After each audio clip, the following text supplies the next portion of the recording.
Dalisay Elementary School, Lingayen 1 District.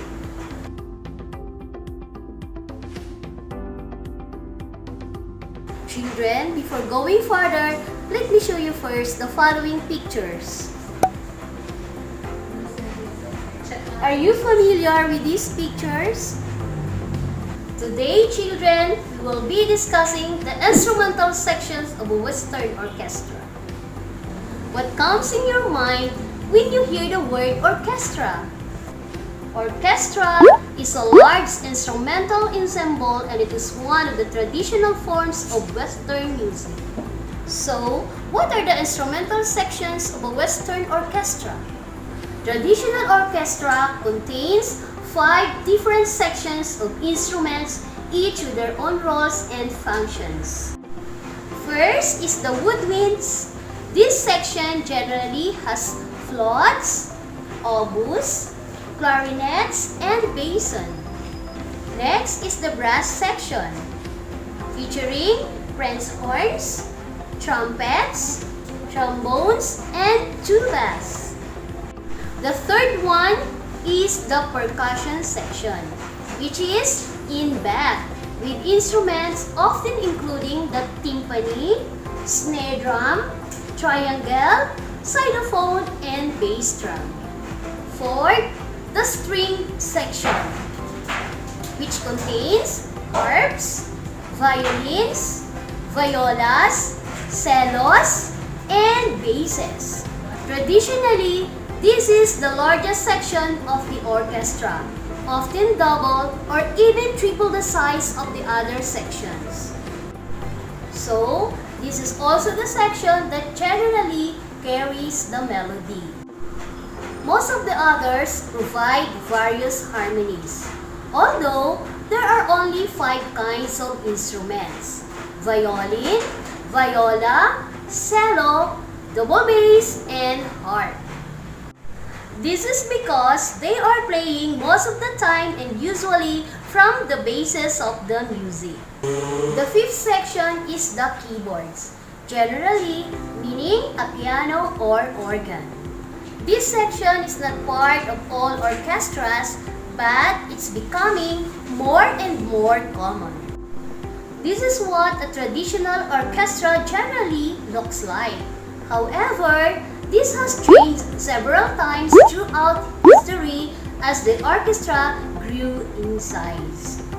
A standard orchestra will only have 2 to 4 players for each of the brass and woodwind instruments, but many more string instruments. And at this time, modern orchestras often include other instruments in order to create a specific sound. Saxophones and guitars are now common. Okay, children, now we will have the roles and functions of the instrumental sections of the Western orchestra. Woodwind instrument, to provide a harmonic background to a string foreground. To play solo passages, entire melodies, or small melodic gestures. To double the other instruments of the orchestra. Percussion instrument, commonly referred to a backbone or the heartbeat of a musical ensemble. Often working in close collaboration with bass instruments. Brass instrument, a musical instrument that produces sound by sympathetic vibration of air. In a tubular resonator in sympathy with the vibration of the player's lips.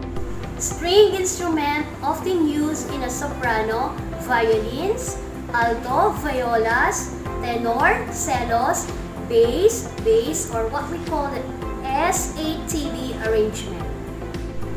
Each story instrument had its roll base and the note ranges they can reach.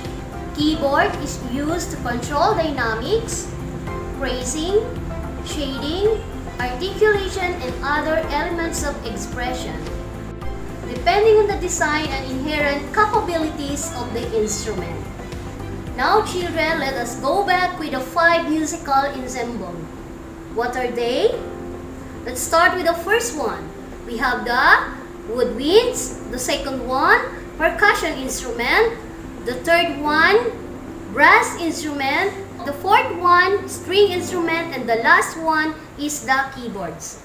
Who knows how to play these instruments?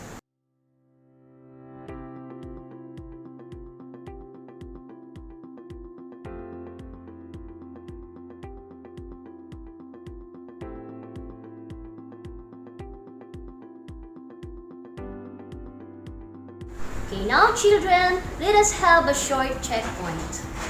For your direction, what describes the following instrumental sections? Choose the letter of the correct answer under column B.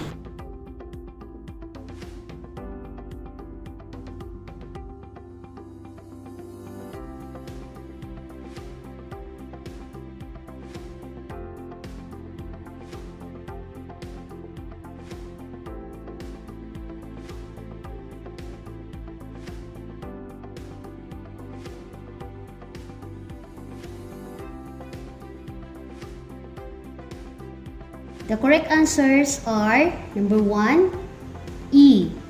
Provide a harmonic background to a string foreground. 2A.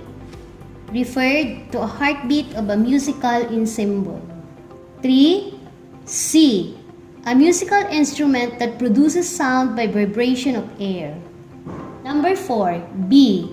Often used in a soprano, alto, tenor, and bass. Number 5D.